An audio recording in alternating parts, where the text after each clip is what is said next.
Yes, you would. And so it's the same here. You're dealing with a lot of people in the same industry you're in. So if you're trying to make connections here, how are you going to stand out? How are you going to be unique in terms of what you do and what you offer? Why does the potential listener need to hear what you have to say? Because what's in it for them? We know what's in it for you. You're going to make a big commission. Your company's going to sell more product. We get that.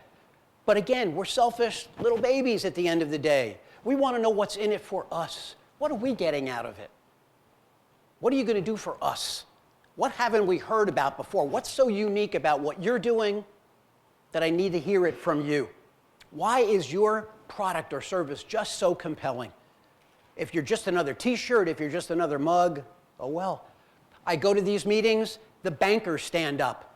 We're a full service, they don't even stand up, I'll take that back. I think you should stand up when you do your elevator pitch, but they lead with, we're a full service bank. That's what they lead with. We're a full service, but what does that mean? Does that mean I can get my car washed at the bank? That's a service that I need. Can I drop my laundry off? That might be something else that would come in handy at the bank, by the way. But you know what it is? It's filler talk. Because we haven't taken the time to prepare, we just use filler words to fill in the airtime. We've wasted the opportunity to have somebody walk away and say, gee, Glenn has something really unique to say about what he does.